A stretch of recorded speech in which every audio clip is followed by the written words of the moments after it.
Hi everyone, Tony from Hack the Movies here.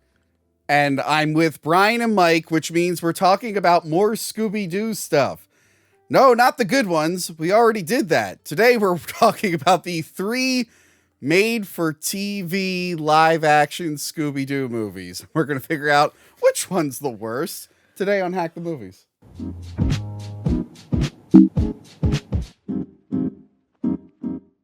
I don't think they're going to make any more live-action Scooby-Doos. I think we're safe after this episode.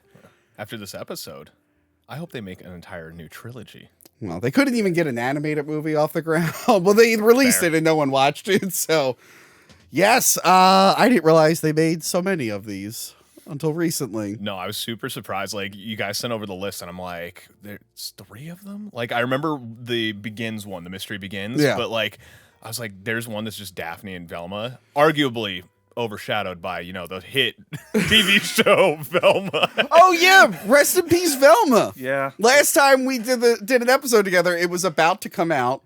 And I cleverly titled it Scooby-Doo Whatever is Better Than Velma. Yes. The show hadn't even aired yet. Definitely wasn't clickbait in it any was capacity. super clickbait. To be fair, I thought that there were more live action movies. No. I was expecting Cartoon Network, because in the late 2000s, they were doing a lot of garbage. Yeah. A lot of like live action garbage. So I'm actually surprised that there's only... Yeah, there was like a Ben 10 movie, like a live action one. Yeah. I think there were several. They're trying to take the Disney route. Yeah. Can Did you it say work? Disney? I think they stopped it, right? Oh, yeah, they're not doing that shit anymore. Yeah. Velma died. Rest in peace, Velma. They're not doing another season. The actress? Huh? No, the show. The show. It won't be missed. Did you guys try it? I got maybe 2 episodes in and I went, nope. I hate watched most of the first season because people told me not to. Yeah. And honestly, wasn't as bad as people were saying it was. Right. Anyway, Mike, what did you... I'm kidding. I don't think I was the target audience. Look, all right, here, hot take. Yeah. I liked Norville as a character. The rest of the show was garbage. But I didn't even watch the second season. So. Yeah. Did you watch it at all? No. Smart. I saw the trailer and I knew Yeah. in my soul that I didn't want to experience that. Like I said, I gave it like 1 or 2 just so I could talk about it on the show, and then I'm like, I'm good. Never revisiting this. My only experience with the show was a really great piece of YouTube animation that this kid did where he almost did where Scooby's like a time traveler and he keeps resetting the universe, but he has to kill the cast and then he's just left with Velma at the end. But yeah, I thought it'd be fun to go back and revisit these films here. I guess I'll start with The Mystery Begins.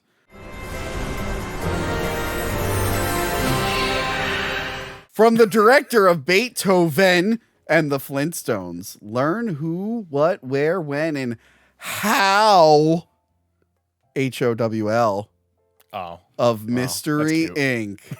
It's clever. I love it. What brings best friends together? For Daphne, Velma, Fred, Shaggy, and Shaggy's spunky pup Scooby-Doo, it's a mystery. Feature-length live-action Scooby-Doo The Mystery Begins original movie takes you back to when 4 teenage sleuths plus 1 dog detective first met, unjustly accused of staging a spooky practical joke complete with ghosts.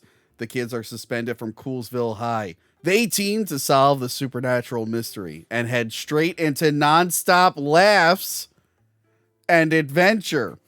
Special fun, special friends, and extra special effects make this How It All Began story, from boy meets dog to the first trip of the Mystery Machine and more, a doggone great time.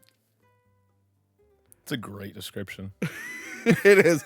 I will say with this one, I didn't realize Brian Levant directed it. So obviously he did Flintstones, Jingle All the Way. I have his autograph right here.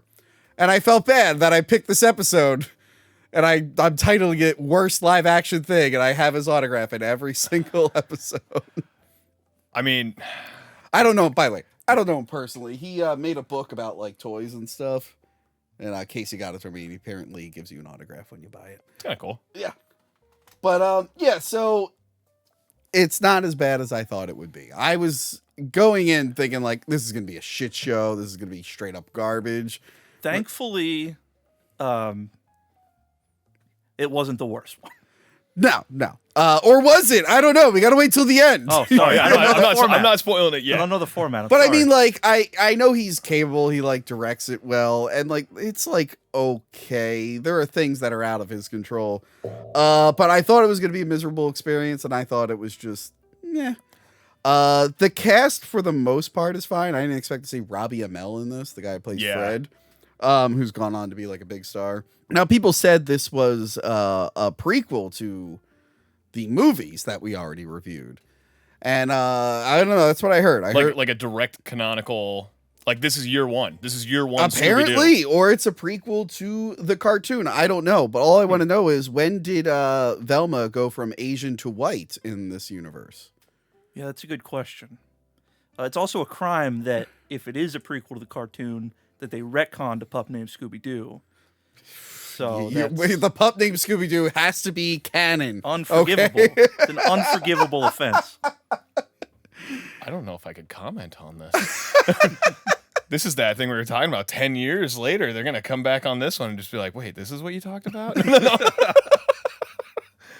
No, it actually threw me off because I didn't even realize she was an Asian girl until my wife, who reluctantly watched the first movie with me, literally goes, "Oh, Velma's Asian?" And I was like, "What?"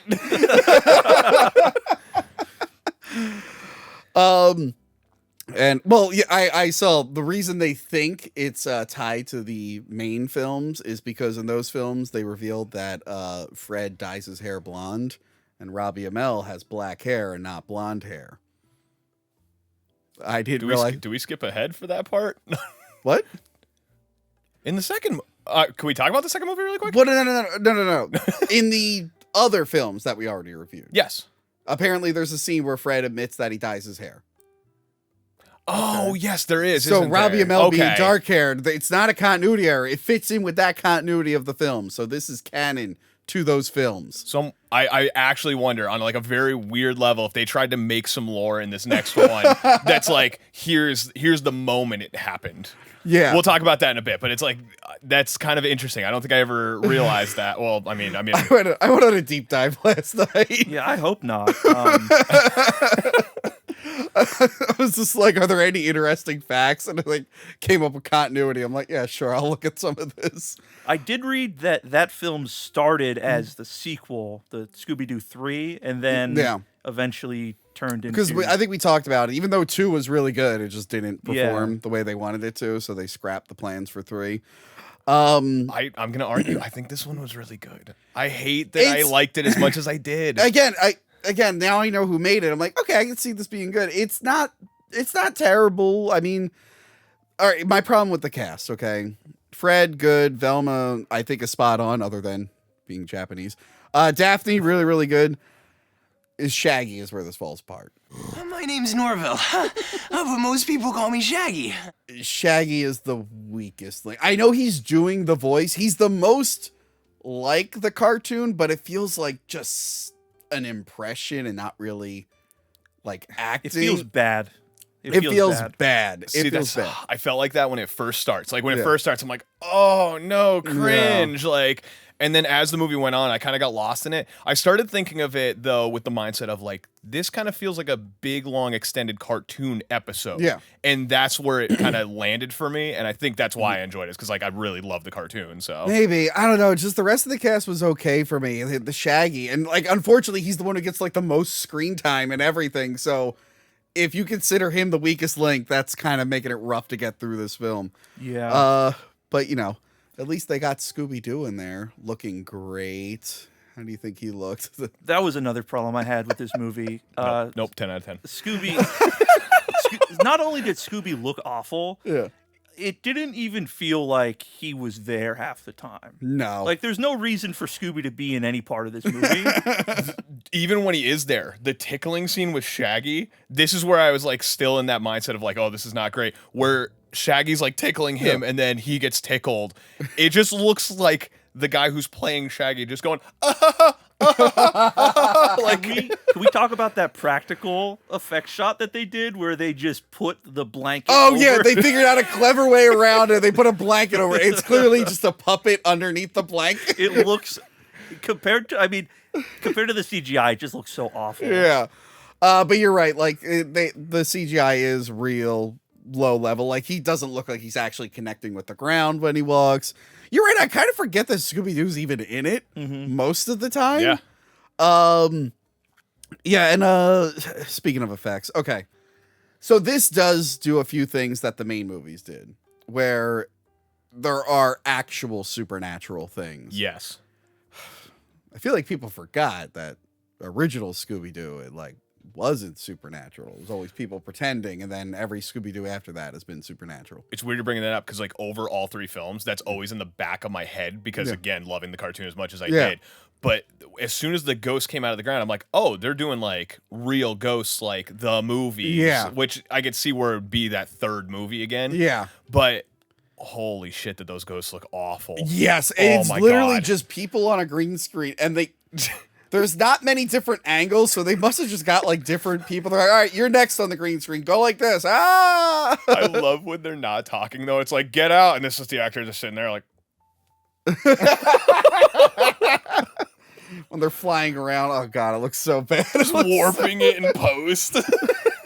Which again, if this was classic Scooby-Doo and it's like this is just a guy pretending to make them, maybe you would forgive it. But no, the movie wants you to know these are real ghosts. They're 100% real ghosts. So you still have to figure out who the like the bad guy is who's controlling it, which was like the two other movies. I like some of the suspects. The fat guy who wants to be a dancer. He apparently was a bad guy in the previous film, but he was the fat baby ghost in the 13 Ghosts. Really? Yeah. That's actually kind of cool. And then the black lady, she was in Halloween Resurrection, which I reviewed recently. She apparently died, and this movie's like dedicated to her. So imagine. Wait, Scooby-Doo was dedicated to her. This movie apparently is dedicated to her because she like died before it came out. What an honor. That's the end of your career. It's Your just entire legacy comes to this. I'm trying to think of like other movies where that happened. Like Orson Welles, his last movie was a voice in the Transformers cartoon. Bro, The Crow. Literally The Crow. Well, The Crow's at least a good movie, but it's one of those just like, oh, your last movie is this? But now I feel bad for Ray Liotta. His last movie was going to be Cocaine Bear, which was fine. But his last movie actually came out like a month ago. Did you even know? I had no idea. Nope. Yeah, it's called 1992. It was about a heist that takes place during the LA riots in the 90s. I saw the trailer for it. I thought it looked good. I'm like, oh, I should check that out. Apparently, it like came out, no mention of it all. I had Weird. no idea. And I'm like, oh, that's his last film, and no one's advertising it. I'm like, well, I fucking sucks. Well, that's like the whole thing with Batman right now. The oh my God, blanking names. Which Batman? Batman, the Bat. Kevin Conroy? Thank you. Okay. What Batman? Get out of here. There's like 15 Batmans. Oh, I don't know what Batman could possibly be a voice. No, the whole the whole thing with Batman, where his final role, Kevin Conroy's final role, is it Suicide Squad? Is it XYZ? Like everyone's trying to like figure out what his actual final because line he is gonna recorded be. so much, and so much of it got because it's animation. It comes out later. Yeah. But no, this was her last role. I thought it was obvious who the bad guy was. As soon, okay, I'm didn't. gonna stop wiping my nose before you use that. Okay. Yeah, that one. No. The second he talks about the stamps, I'm like, oh. I swear to God, it was the second he said something about the stamps. I'm like, this is so irrelevant to anything in this plot. I'm like, being the mature adult that I am watching this children's film, I deduced it very quickly. There was just something I'm like, that old school Scooby-Doo formula. I'm like, okay, you can feel it's kind of here. That guy. Principal Deedle! Yeah. Immediately. Like, the principal's too hard-headed, Yeah. which... the vice principal who has the new car, which I don't know how loud did you listen to this movie? I know it's a weird question. Not very loud. Why? There's this super weird background bite when he pulls up in his brand new Mustang, and you just hear some kid in the background go like, "Yo, VP's got a new car!" Like out of nowhere. Yeah, I heard that. Hey, yo, VP Grimes got himself a new car. It was like I rewound it. I'm like, wait, was that yelling outside my house? And like, There were a lot of little sound bites like that. punch ups. It was so weird. Yeah. I think it was obvious it was him. Yeah, so there's like this story where like Coolsville is actually built on top of another Coolsville. There was like a flooding or 200 something. feet above it. Yeah, 200 feet above it. So this guy, spoiler, his plan is I'm going to summon all the ghosts and I'm going to like scare people and I'm going to figure out how to get to a time capsule underneath the school to get a stamp so I can, because it's a rare stamp with a rare misprint and I'll make money. And I'm sitting there going, you can raise ghosts from the dead? Fuck, stamps, what are you doing? I'm like, you don't realize how much more valuable being able to summon ghosts is? Are you kidding me? I just don't think you understand the lucrative nature of stamp collectors. I mean, sure, go for the stamp too, but I don't think you realize that the raising ghosts from the dead is the real big part. Why is he raises the ghosts that had the time capsule, right? Yeah. Raises those ghosts. Yeah. They're still trying to look for the time capsule. It's like, you guys did this. Like, you're the end game here. It was before it flooded. They didn't know where it was. Also, underneath when they go into like that cave area, I'm pretty sure I saw like a Burmese python. Oh, that's like, it literally looks directly at the camera at the end of the shot. Yeah. And I'm like, how the fuck is that thing there? Coolsville is pretty cool. Well, yeah, I think they like tropical climates and heat, and I don't understand why This is the Northeast. No, I don't know why there was a big. They're in Ohio, by the way. Is it Ohio? I think they They mentioned say it's in Ohio. Okay, Say Ohio. I didn't hear that because Yeah. like I was trying to figure out in the third film, like the second film when they're at like Lake Erie. I'm like, Yeah. is that Pennsylvania? Well, you know what? Ohio's not far. Let's go. Let's see if we can find any pythons there, and we'll figure out if this movie's factual or not. What else is in Ohio? That's gonna take like 10 minutes to say no. No, just like One other thing it borrows from the films is that they have a scene where they make Velma look hot as shit. I don't know why that became a thing with these films, but they're like, we have to have one scene where Velma is a major babe. They also had the fart joke as well, the gas mask like fart joke. And Obviously, you need that. I don't know why they do that to Velma though. I like It really is like each of these movies. They're like, we got to make Velma look as hot as possible. Thank God Mindy Kaling made her a fat broad that no one likes. Back to the classic Scooby-Doo, right? I think I'm getting ahead in the episode here. Oh, sorry. No. I'm talking about Mindy Kaling, not that one. Although I do have something to say about that one. But yeah, that was like a weird thing where they're like, well, we got to make Velma look like a total smoke show. And it's like, oh, okay. I mean, it was interesting when the first movie did it. I don't know why everyone needs to do it now. They did in the second movie too, right? Yeah, they gave her like the latex suit or something. Yes. Yeah. The thing with me is like they made what was it? They made Daphne, the goth girl. The best transformation though was Fred becoming the gangster Oh, he looked dude. like Kevin Federline. Like, he looked Amazing. all, I'm like, yes. Yo. Like, Okay, again, Brian Levant. Brian Levant really loves these characters, and if you read his book, you see he like a lot of his book is his personal toy collection for like when these old shows were coming out.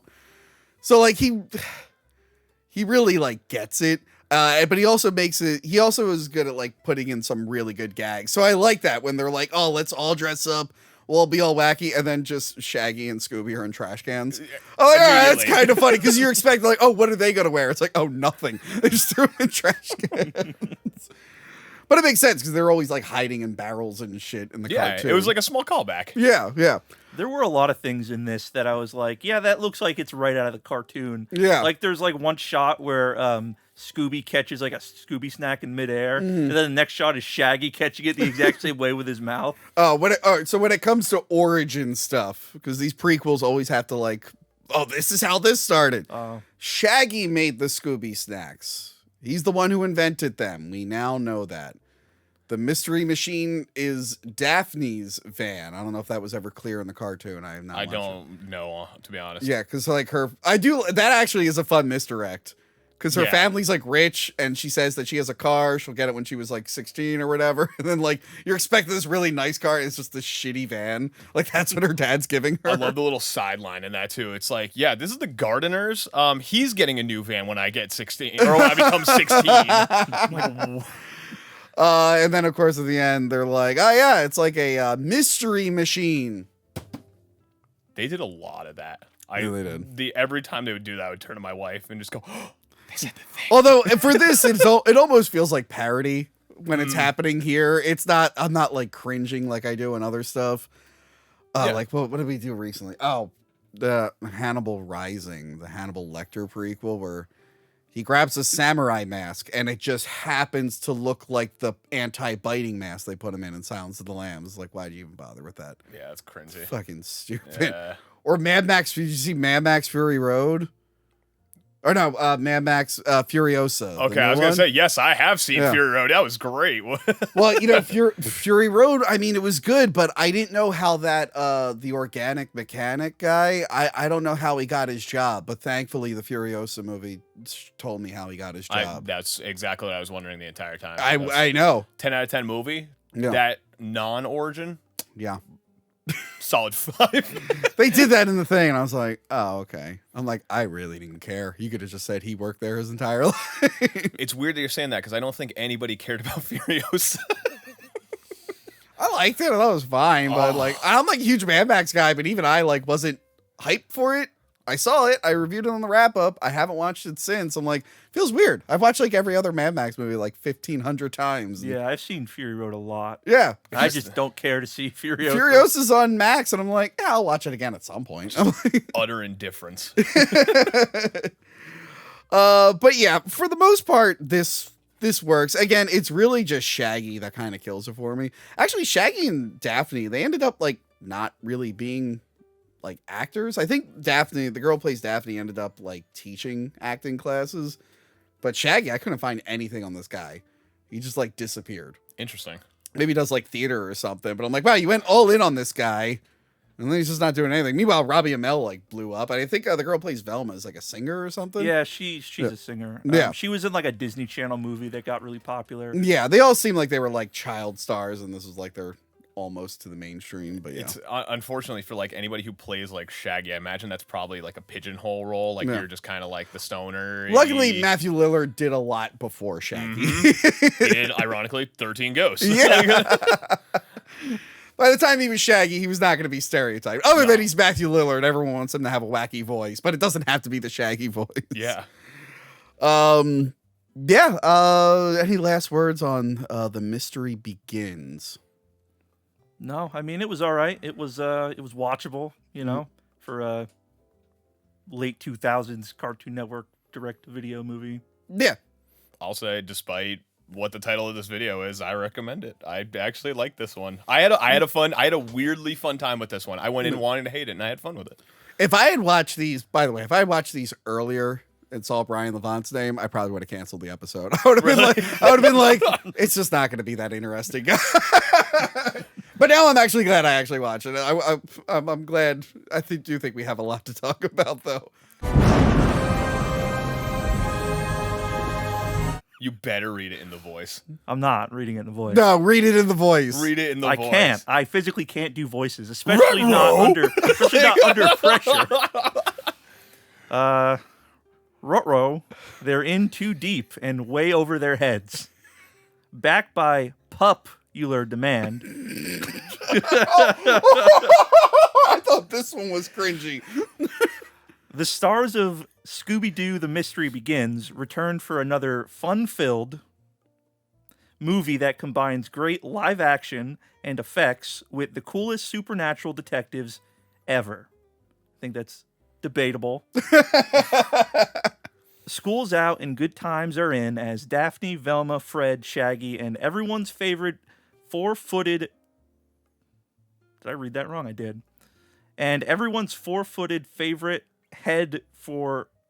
Yeah, this is weirdly worded. I'm seeing that too. Why did they write that like that? And everyone's favorite... No, it's backwards. What is wrong with Have you me? read this? No, Am I let me having see a it. Let me This see stroke? is so weird. Yeah, here. Hold on. It's in like the fifth line. Everyone's four-footed favorite. Everyone's four-footed favorite head for summer jobs. Are they missing like a comma or something? There's No, I something think I weird just- there, I right? think I Like, that just- seems weird. No, I think I just almost like had a stroke trying to read that. Head for summer jobs at a posh country club. But something strange is going on there. Something that could scare away all the club's guests and the gang's much-needed jobs. Mystery is in the air, and so is romance because Jinkies, the worst subplot of the movie. I don't think they say that. Shaggy has a mad crush on Velma. Will personal attachments divide the team? Mystery Inc. is in the deep end as it scrambles to solve the curse of the lake monster. Okay, so there were some like actors in this that like stood out to me. Daphne's uncle is Ted McGinley from Married with Children. Actually, I did know that one. It's Jefferson, So, yes. Darcy's second husband, and I'm like, oh shit. And then he died recently. The Elmer, the guy who's like in the frog suit, is Richard Mall, who was in a ton of movies. He voiced Two-Face in the old Batman animated series. Interesting. Yeah. And then this one was easy because she shows up randomly. I'm like, oh, that's Nichelle Nichols from Star Trek. The girl played the original Uhura in the 60s Star Trek. She has like one scene in this. I thought she was going to be the bad guy, actually. At the very end, there's like a zombie head, and it's freaking Michael Berryman from the original Hills Have Eyes. Yeah. Who I met like last year. And I'm just like, where are all these cameos coming from? What is this? I turned this one on, and I had to send you guys right away the credit that made me want to cry. The director of photography on this is Dean Cundy, my favorite cinematographer of all time.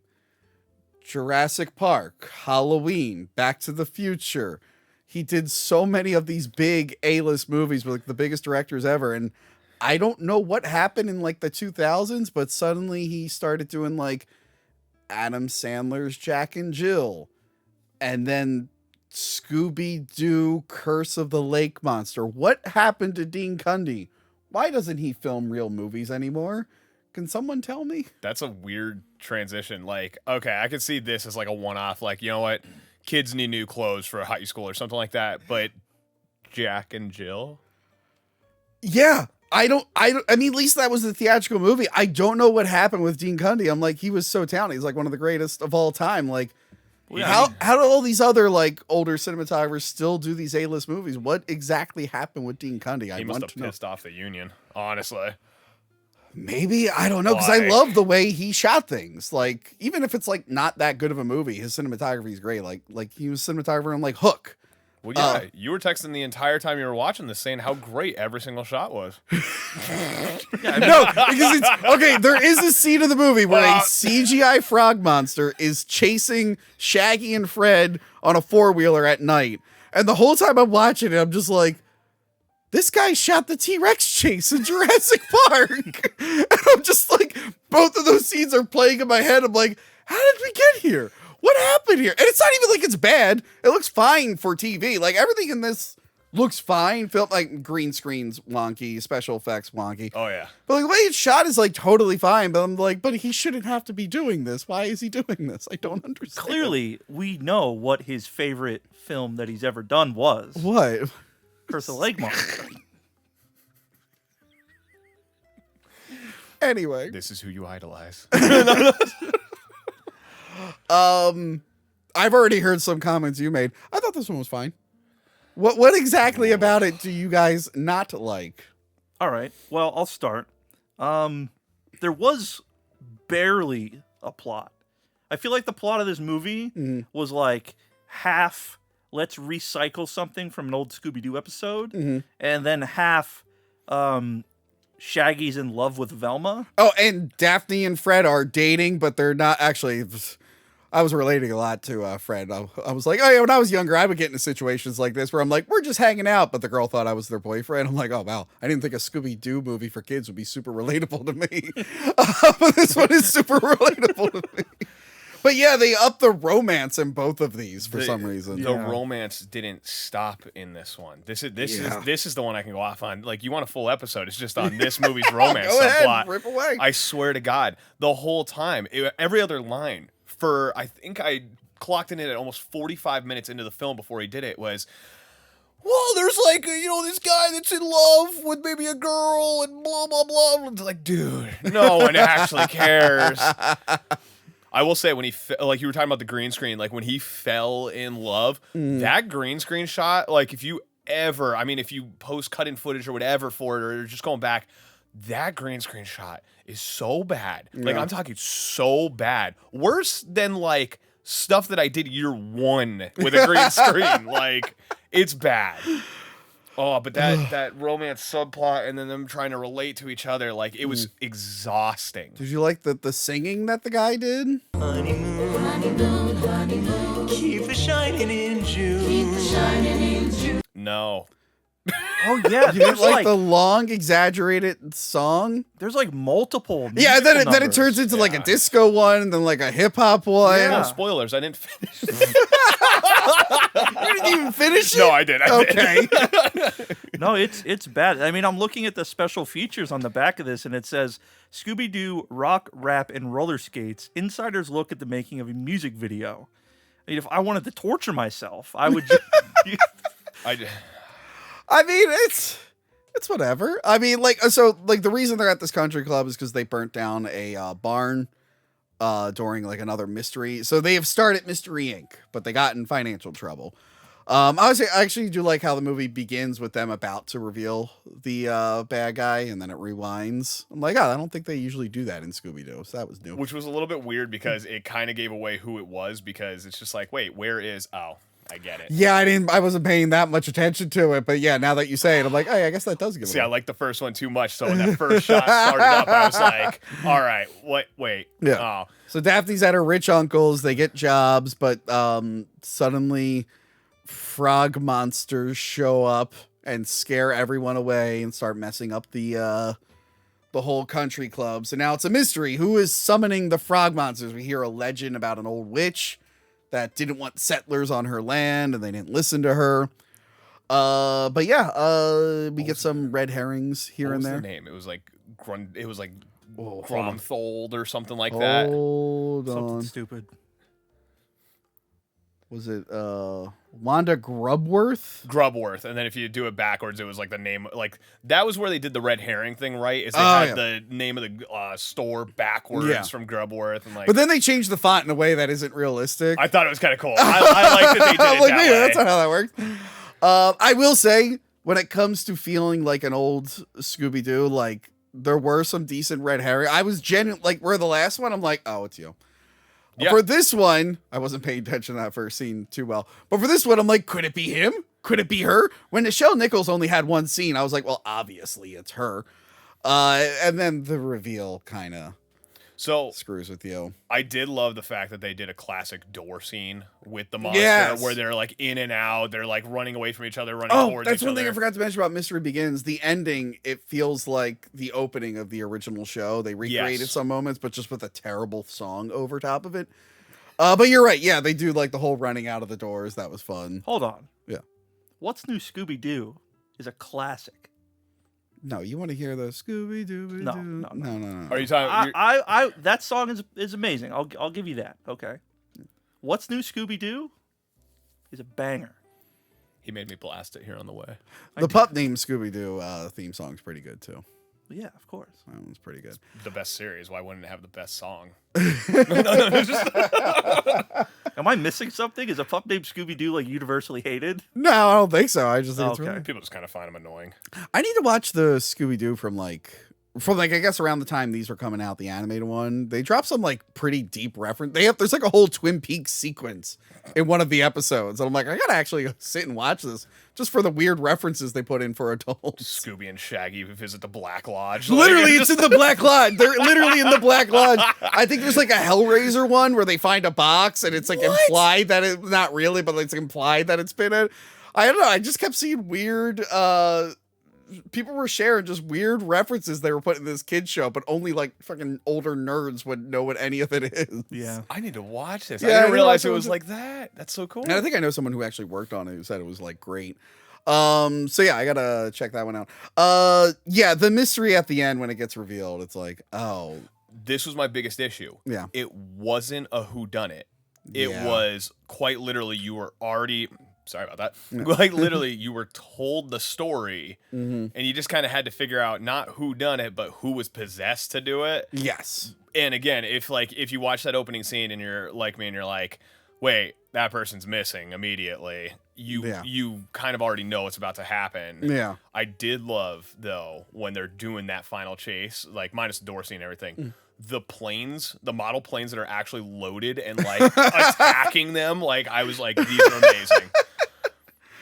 Yeah, the frog monsters, not so good. Why? All right. I think the CGI in the frog monster looked better than the CGI for Scooby-Doo. Yeah.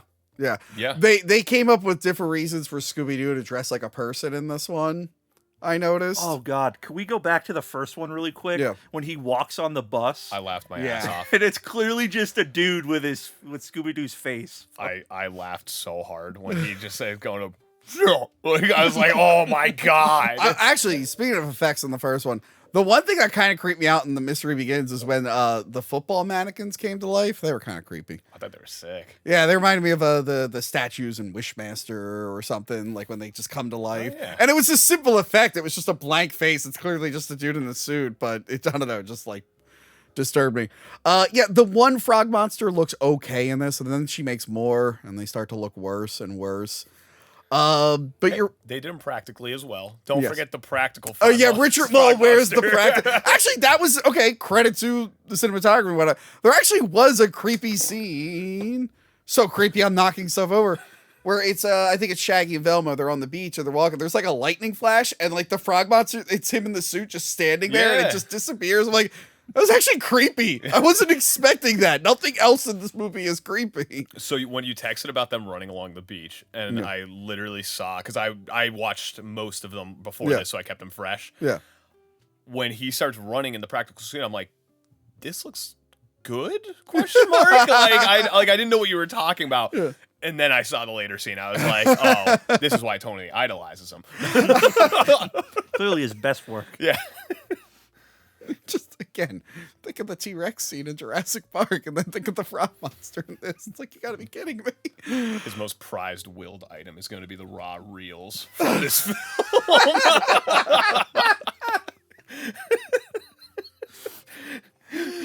Oh my god. I'm trying to think of other stuff from this movie.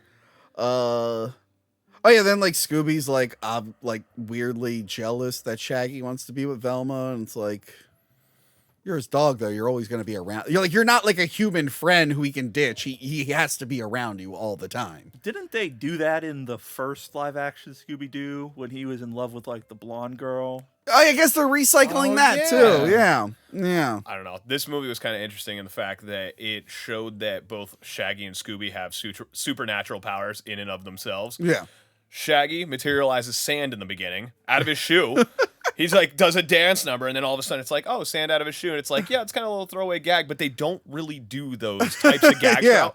And then the really weird one, this one kind of creeped me out in a weird way, when Scooby, during this whole jealousy thing, is painting the line along the room and just starts walking upside down backwards on the roof to paint. And I'm like, dude, what the hell? Like, I love that he just painted over the guitar case. yeah. Do you think they did that practically? With I do like when he's like, my luck, I have a talking dog and I can't understand a word he's saying. I'm like, wow, that line was too good for this. Yeah, I thought it was cute. One scene I really did enjoy, because my issue with this and the other one, other than Shaggy, they're not really dressing how they're supposed to. They're just like dressing whatever. And I do like that one scene where they strip the mannequins and they're pretending to be, and it's the classic Fred and Daphne outfit. That's Yeah, what I I thought like you were that. referencing with the blonde No, wig, and no, I was no. like, "Oh, that kind of makes sense. That would be the inspiration." Which that maybe they're trying. Well, maybe they're trying to like. Does he have a, push more. he might have a line where he says it's a good look for him He or does. something. He He just goes Okay, through and yeah. he's like, "Ooh, not bad," or something like Yeah, that. yeah. there. Now I can watch those other 2 movies. I'm like, it all makes sense to me now that I know the origin. Year 1 Batman? Year 1 Batman? No, give me Year 1 Scoob. We should at some point do that Scoob movie. The animated we prequel can. they put out a few years ago. Oh. But instead of just being a prequel, it ended up trying to be like it was the Hanna-Barbera verse. They try to squeeze in all these other Hanna-Barbera characters. It's like, just do Scoob. Just do fucking Scooby-Doo. Do the other one separately. Well, how are you going to maintain the rights to all these other properties if you don't utilize them every I mean, once they in a while? already used them. I think they were just trying to use Scooby-Doo to draw, like, bring interest in all their other characters that don't sell as well. And it's like, Which is ironic because they keep trying to separate Scooby-Doo characters from Scooby. I know. No, this is Ready Player One's fault. Oh. Yeah. No, I think Lego Movie started it. Okay, that's fair. Well, the book Ready Player One probably started because that was older. And yeah, I remember people reading the book. They're like, Star Wars is in it and this is in it. I'm like, sounds like shit.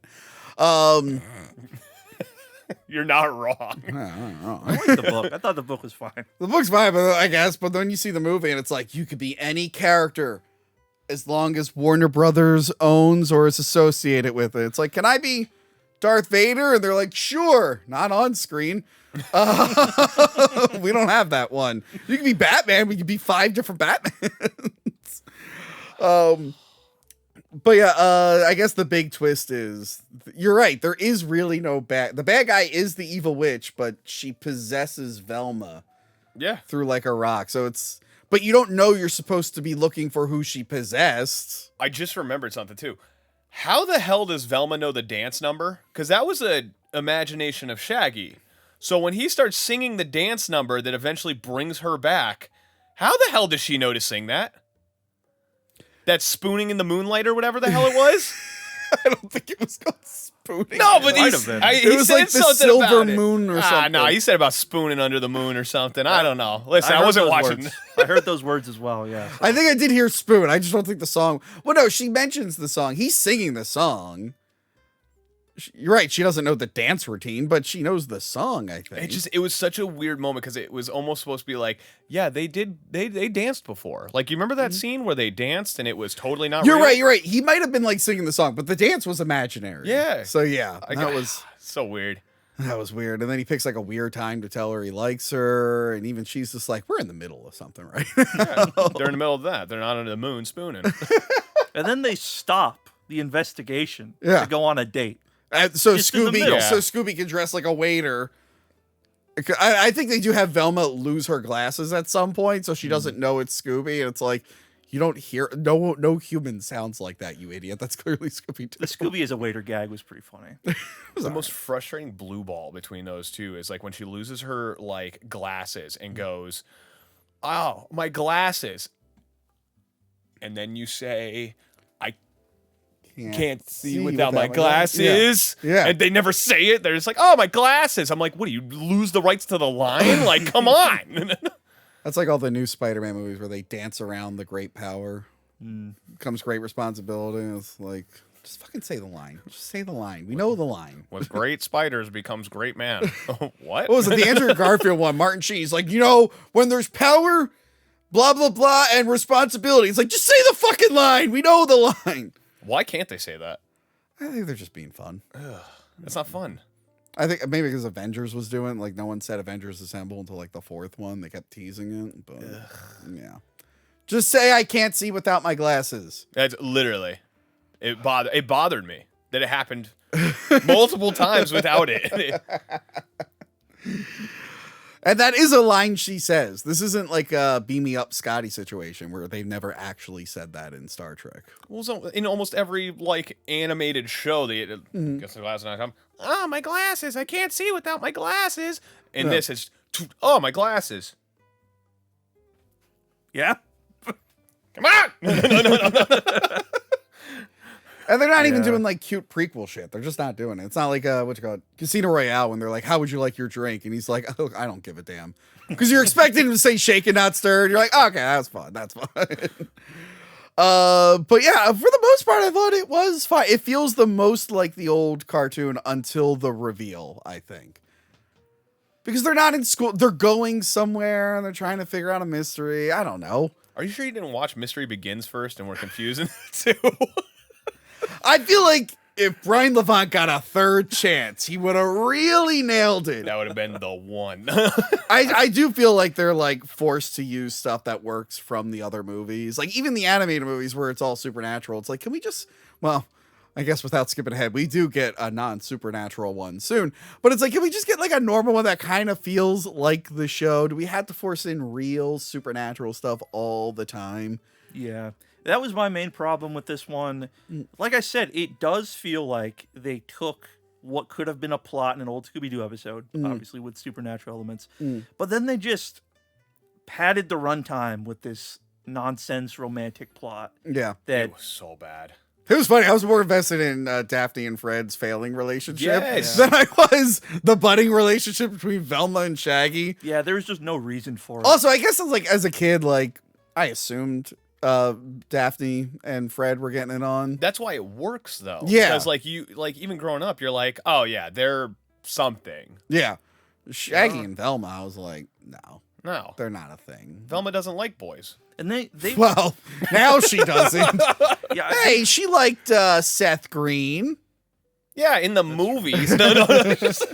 they've tried to do the Shaggy and Velma thing like a couple of times, I think, in some of the animated stuff, and it's not important. Like there's no reason to do it. What Just was tell a good Scooby-Doo What story. was the cartoon where it was just Daphne and Shaggy and Scooby? Was that 13 Ghosts of Scooby-Doo? I think so. What was that shit? Where was Fred and Velma? I don't know. Was that in 13 Ghosts? I I feel think- like I thought 13 had the full cast. I think I might be totally wrong on that. I think It's been a 13 while. Ghosts is just, that was like a weird one where I'm like, wait, so it's just Daphne, Shaggy, and Scooby? And I'm like, that doesn't work. I remember 13 Ghosts was actually like a really good Scooby-Doo film. Like it felt good. Well, it was a show, but then Well, it didn't. yeah. Apparently, it never finished though. Really? Yeah, apparently. Or they cut it off after season 1? I guess so. I heard them talking about how they want to like bring it back and finally finish it or whatever. Interesting. Yeah, no, I was just. I mean, it worked for X-Men '97, and then they fired the guy who made that show good. Whether it was justified or not, I just don't see that working. I feel like that was lightning in a bottle, and now I'm afraid that Yeah. they want to bring old cartoons back. I'm like, no, that guy did a good job. I don't trust the rest of you. Fair. Yeah. Curse of the Lake Monster. It's okay. It's okay. And then Scooby-Doo dies for a while. I guess they do little cartoons here and there. And then I remember hearing about this like when it came out and then totally forgetting until I decided to do this episode. 2018, some like Pop Ashley Tisdale or something. Some like celebrity like produced this. A movie about, it's another prequel origin, but only about Daphne and Velma, called Daphne and Velma.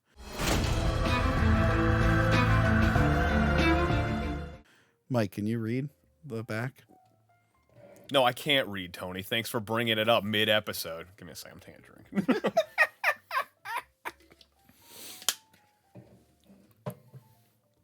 This is the classic case of like them just not realizing that Scooby-Doo and Shaggy are like the only reason that people watch this show. Facing the world together for the first time. Futuristic robots, crazy gadgets, and the brightest students of tomorrow are common sights at Ridge Valley High. Ridge Valley High, not Coolsville High. Yeah. That's something really big that I noticed. It's home to their newest student, the smart and capable Daphne Blake, Sarah Jeffrey, and her online bestie, the tech-savvy hipster Velma Dinkley, Sarah Gilman. So it's Sarah and Sarah playing Daphne and Velma. But not everything is as innocent as it seems on campus, as mysterious disappearances begin to plague the top-rated students. Once cheery and full of life, kids are coming back as lifeless shells of who they once were. Can these two teens get along in real life, encourage each other to break down their inner weaknesses, and save the town from an eerie downfall? Get ready for a mystery-filled origin story set in modern-day teenage heaven to find out. Not one damn pun on the back of this cover. Yeah, that was a letdown after these two. Disgusting. Well, they finally, and I'm not saying the real actress is very nice looking, but they finally made Velma just look like a frumpy whatever. I'm Yeah, like, they made Daria. Yeah, they made her Daria. They made Daria. I mean, that's basically what she's supposed to look like. I'm just like, oh wow, they actually didn't make her look as sexy. But because they had to change something, Daphne's now black. I'm like, oh, okay, yeah, okay, why not? You seem okay with that. I don't know, I mean, I don't see it like that. So that threw me off right away. I'm like, I don't feel like this red hair is working on this actress. Why is that? I'm like, oh, that's probably why. What were you going to say? Nothing now. I'm going to let it linger on that one. I'm going to edit out the linger, you asshole. No, it's funny that you're bringing that up because my mom came over to deliver a package that was delivered to her house. Yeah. And she asked the same thing. She's like, so that's Velma. Who is that supposed to be? And I was like, oh, no. That's light skin black Daphne, Mom. Oh, you my bigot. God damn it, Mom. It's 2024. No. Does she storm out of the place going, not my Daphne? What? No. What? My God. What are you trying to make my mom look like on this? Did she do the opposite? She should have been that from the beginning. No. It was utter indifference. Indifference? It's like, oh, that's Daphne? No, in this day and age, you have to pick a side. I'm very worried about you. You know what? Do you want to honestly know what she said? What? Why does she look like a weird Brittany Murphy? Oh my God, she does kind of look like Brittany Murphy. Oh my God, she did look a little like Brittany Murphy. Holy shit. Rest in peace. She looks like Brittany Murphy if like her face shrunk by like 15% inward. Yeah, this one was the setup was a little confusing. So Daphne and Velma, they're only like internet friends. The way they kind of presented it, I feel like Velma kind of debunks Daphne's paranormal show stuff, and because of that, they kind of had a friendly like, I believe in aliens and ghosts. No. I believe in science. Yeah. Or however Daria would say it. I don't know. Yeah, that's kind of what I took away from it too. It seemed like they had this kind of like dynamic that was working for them, I guess. An unhealthy perpetual onlineness, like somebody that would like make videos for a living. Yeah. Who would want to do that, Mike? Fucking hell, that took me like a second. I'm like, you idiot. Is that why she was like so weird? Because Daphne's like, surprise, I'm going to be at your school and we could be besties in real life. She's like, uh-oh. She seemed weird about the friendship becoming like an in real life thing. My biggest problem is like, that is where all of my issues with this movie started. It seemed like she tried to make herself sound like she was a numero one in this whole school, but like there's nothing that says that, and even she kind of doesn't act like that on the video call. No. Like it was a very strange, like, why is that a bad thing? And then she gets to school and she is literally just Daria. Yeah.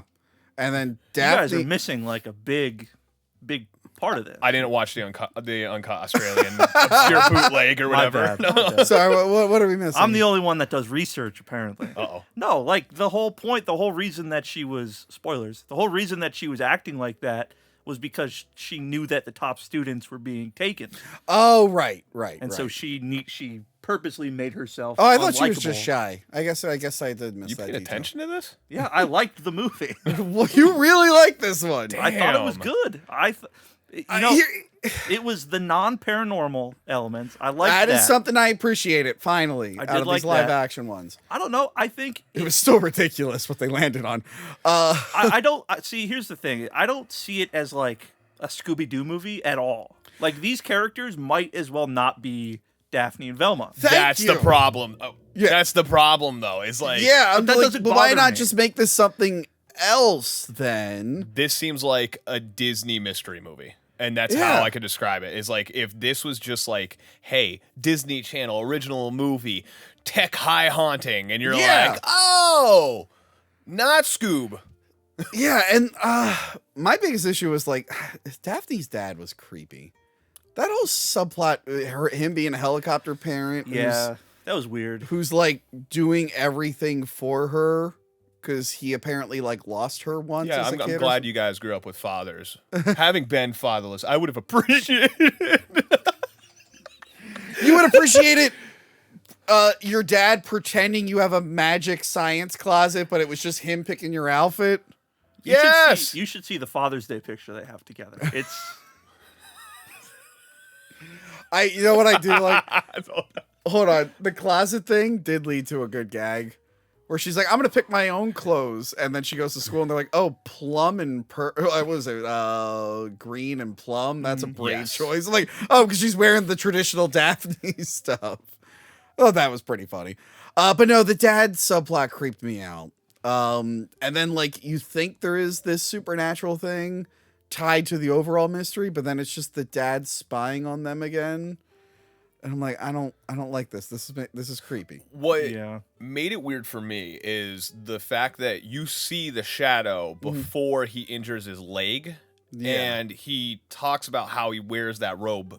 Spoilers, in case you ever want to watch this 10 out of 10. Yeah. In case you ever want to watch it. He talks about how it's like, oh, I injured my leg, so I was on this hoverboard, and I wanted to look mysterious and blah, blah, blah. But you already saw the shadow. Yeah. You already saw it. Like, this was a thing. So you weren't the Shadow Man before? Who was that? I don't know. Although his inclusion is pretty funny. So you're right. They realize all the smart kids suddenly become dumb. And there is that one. I did like that one thing where the guy just keeps going like, I'm good. And he just keeps repeating it. Yeah. Well, so like, again, it's a high-tech school that a billionaire is funding. And when you're bad, you have to wear a shame sticker, and that doesn't work. So then they just have a drone with a cloud that just says shame at you. And during that whole sequence, you just keep hearing, I'm good, shame, I'm good. I'm like, that was like a funny gag. But yeah, so someone is making the kids dumb. We find out that like it's part of this science experiment that's in the school. And it was funny when they realized that it was the guy who made the company who did it. And they're like, wow, it's Bloom. He did this. And Dad's like, yeah, also his logo is on the tube right there. And they're like, Great one. they're like, don't take this from us. I know he's like, yeah, it's not that impressive. His name's written on it. I'm like, all right, for as bad as this one was, I'm like, oh wow, finally a really funny joke. Yeah, that one, like when he said it and they like focus in a shot of just the logo huge, I'm like, oh, that was good. That was clever. I like some of the gags with the dad. I like the silly dad archetype. Really? It was a creepy dad. I know it's meant to be silly, but it came off as creepy for me. I don't know. Maybe I'm in the minority here, but I thought it was fine. I thought it was a decent movie. When they do get to the bad guys thing, it turns out it's a hologram. There's a scene where Velma has to fight robot spiders, and they clearly did not have the budget for her to fight or CGI a bunch of spiders. So there's this weird, just like first person from the Spiders logo of her just doing weird moves, and then she karate chops lasers. Yeah, she karate chops lasers, and I'm just like, guys, if you can't do the action sequence, just don't do it. I must not have been watching it that far.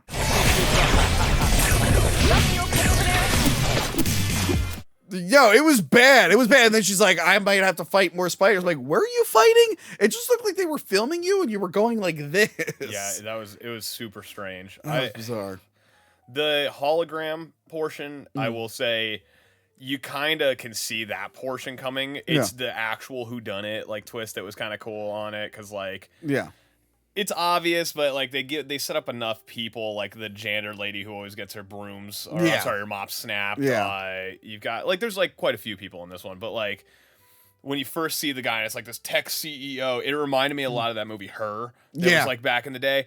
But then when he does the conference, when he comes in and like the girl's like, going to shake his hand, he's like, oh, don't even touch me. Right.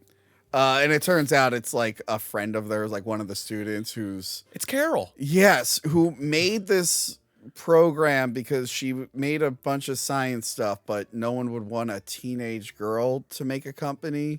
You're goddamn right. Yeah, that part I didn't really understand. I kind of hoped it was just going to be like, it's actually the billionaire guy, because that's interesting. Yeah, that's a little interesting. Yeah. Instead, she was like, no one would have a kid make this, so I made this technology, made the hologram, and then I started stealing brain waves from all the smart kids so I can make more technology. And I'm actually the elderly age of 26, she said. Not verbatim, but they make her seem like she's way older than she is, when in reality they're probably all the same age. I have no comments after last episode on actresses' ages, unfortunately. Now you're quiet. Now I'm quiet. When 30-year-olds are playing 16-year-olds, I have to be quiet now. I don't know. From the moment she was on screen, I was like, how did they get that bag of bones? Oh, well, it's fucking opposite. Who shuffled her from the nursing home? Get out of here, you old bag. I just remember after that episode, I was like, she might have said it in an episode when I was mentioning it, and Casey was like, "Oh my god, the things he was saying." I guess I did it a little too like deadpan because like I remember watching the live and just people going like, "The hell's wrong with this guy? They're not even that old." It was like, because I think I said, who played Velma in the movies? Oh, it was like somebody who like acted in the 20s. Fuck you. Hold on. Cardellini, Linda Cardellini. Yeah. And I'm like, yeah, she's still a babe. You're like, oh, no. And then I'm like, Jennifer Love Hewitt. You're like, ugh. I just remember Casey being like, oh my God. As I'm just sitting there, I'm like laughing about it as it's coming up. I'm laughing at my own jokes. Shameless laughing at my own jokes. I'm just reading chat like, oh no, people thought I was serious. Anyway. Because I was. No. But like what you were saying about how this could have just been anything else. I'm like, it probably could have been like, you know what? This would have been a good if there was like a new Scooby-Doo show. And they're like, hey, let's just have an episode where Daphne and Velma go on their own adventure. It would have been more tolerable, I guess. But having to watch a whole movie with Daphne and Velma where they don't really act like Daphne and Velma, like Velma's trying to do the voice, kind of. I would say Velma kind of was more Velma. Daphne was just popular girl, whereas kind of old like I don't know. They had too much weird stuff trying to modify what Daphne was, which was just kind of like, yeah, she's there, she's good at what she does, but she's also a ditz. Like. Once the dad stopped protecting her, the biggest crisis was fashion. Yeah. It wasn't, or fashion and food. And it's like, she didn't get caught by the monster. Like, she wasn't the one in like the tube at all. Like, yeah. I don't know. She feels out of place. It could have just been its own little mystery movie. Yeah. This could have been an episode on Velma. It could have been an episode, or maybe it couldn't. I don't know. I only got 2 episodes in, so You're the expert. Did they do stuff like this on Velma? Yeah, pretty much. Well, then there we go. This was the crossover of the century. Weren't like all the ghosts just her like having panic attacks? Something like that. I don't know. I didn't finish it. You said you watched it in its like entirety. the first 6 episodes. You have a whole back tattoo of Velma. I saw your Letterboxd account, you know, right? I saw the positive reviews. I thought we weren't going to bring this up. You know who did watch all of Velma and reviewed it? Mint Salad. She reviewed every single episode. I think she reviewed every episode of like Scooby-Doo that's ever been made. That's a insane. task. It is. Is she okay? That's Mint Salad. I mean, was she ever okay? That's a fair statement. when you start as a shit show. I mean, That's so mean. That's so mean to say about anybody. oh wow! Oh, now is it Now me? I'm Oh, Mr. Positivity. Being mean to women is suddenly bad for. The death threats I got from your last episode. Man, imagine if this is someone's first episode. They're like, "Oh, I remember those Scooby-Doo movies when I was a kid," and just us 3 assholes. I said that at least one was good. He said this one was good. You said the last one was good. I said the first one was good. We just got flavors here. But Interesting anyway, that we each... never mind. Go ahead. It's okay though, because like it's okay to be wrong about one of them. so yeah, I guess this one didn't take off. The Daphne and Velma expanded universe didn't really take off. Yeah, because they set up for a sequel, and I was really excited, and then... Yeah, there's Then I like was a. like, wait, this came out. It in looks like there's a 2018. ghost on their computer, and then they're like, "Is it real or not?" And like, find out next time. You don't find out next I time. thought it was just gonna be like Fred or something. Like, hey, we solve mysteries over in Coolsville. Yeah, again, if it's just like a prequel thing, there's nothing from Scooby-Doo in this. I didn't pick up any reference. It doesn't say to Scooby Doo. It just says Daphne and Velma. I know. You gotta stop looking for the do.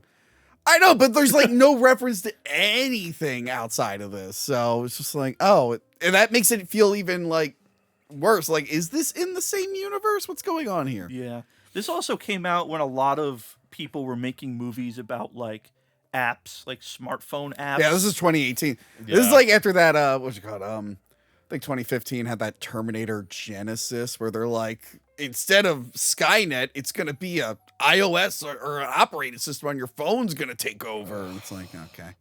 Exhausting. In real life, the operating systems just like break apart every like Barely 2 years. Yeah. So the war against Skynet would like last 2 years because then it just would forget to update or be buggy. It'd be like Chat GPT would just get dementia from trying to like fact check itself constantly. But yeah, they were putting all the tech stuff in. It's clearly like an older person who's trying to, or someone who just doesn't know anything about tech, Yeah. trying to like work it in. I liked how all of their Let me like, hack in. all their like computer screens were like what's like what is that word, like holographic, where it was Yeah. like you could like you were looking behind the screen and it was Yeah, like, that projected. always cracked. They always try to put that in movies, like that's going to be a thing. I'm like, no one wants to see something that's like invisible. Yeah. Like it looks weird. I even hate that with like the TVs. Like you'll see it on YouTube all the time. It's like these clear TVs. Who cares? Yeah. I mean, I know I have like those video glasses. And that's fine if you're like walking around, but like if I'm at a desk, I don't want to sit at a clear screen and like see the background through it. Coming soon to a screen near you, a news report where Tony walks into traffic with TV glasses. Yeah, it's great while you're walking around. Shut up. That was the last brand deal I ever got. I haven't gotten a brand deal in forever, you asshole. Hey, I wasn't saying you weren't watching great content in 4K Ultra HD. It had two different settings. One is like clear, so you can still see, and then you can like completely black it out. I'm not gonna lie, I want those for my Steam Deck really bad. They're pretty cool. I'm not gonna lie. Pretty cool. They're pretty cool. See if my code still works. I don't know. It's from May. I actually use them a lot, and I'm like, wow, this is actually really awesome. Like in my backyard, like cool. But yes, I guess we got to the end. I don't know how much longer we could talk about these. I don't know. We somehow made it over an hour on these three. We got through them. I mean, yeah, I guess. What is the worst made-for-TV live-action Scooby-Doo movie? well, obviously Curse of a Lake Monster. It's You're going Curse? How about you? I'm dead center on that one. Curse of the Lake Monster. Really? Yeah. I'm going Daphne and Velma. Because I'm sexist. why, because they're women. It's not that I hated the movie. I don't like women. I just don't like women. No, it's just at least these feel kind of Scooby-Doo-ish. Yeah, I get They're that. trying. There's So- something there. They're modernizing it a They little bit. should have stopped there. They should have Yeah. just stopped with the mystery begins. I'll agree with that 100%. The Daphne and Velma one at least had a like plot that was pretty consistent, coherent. Yeah. There were like little call tos, like even the guidance counselor, like she was a good suspect for that entire film Yeah. to be like, oh, I'm actually controlling the school. That's why I have the stickers and stuff like that. The romance subplot in this one just buried it so deep for me. I guess there were stuff I really liked in Curse, but yeah, the romance really drags it down. But I mean, Daphne and Velma did have what I wanted, where it was just a regular person pretending. But outside of that, there's just nothing going on for me in there. I'm just like, I can't relate to these versions of the characters, No. really. None of the other supporting characters great. I guess maybe the three guys who were like dude bros, but they're like super positive. Yeah, I love that whole Like, you'd be a interaction great about dad. I wish you were my dad. I wish you were my dad. I wish I had a dad. No. Hi, Mom. No, my biggest thing is I kind of agree with you. I can't relate with teenagers either. I liked the first one because it felt like an old Scooby-Doo episode. Like there was enough call-tos Yeah. that it kind of seemed like, okay, they did the movie, which just seemed like its own thing. They did this for TV, which kind of like if you were watching... God, I keep doing that. If you were watching like a Scooby-Doo marathon and this came on, I'd be like, you know what? That's kind of a cool addition to Yeah. it. The Lake Monster, it was exhausting. Like I can't say enough how much I hated that romance subplot. And then by the time I got to this one, it was already soured from Lake Monster, but Yeah. at least it had a plot that you can go through. And by the time you get to the end, you're like, all right, I super techie. I understand the plot. Yeah. Let's just bury this too. Yeah. So I guess Curse wins the worst. Yep. I'm outnumbered here.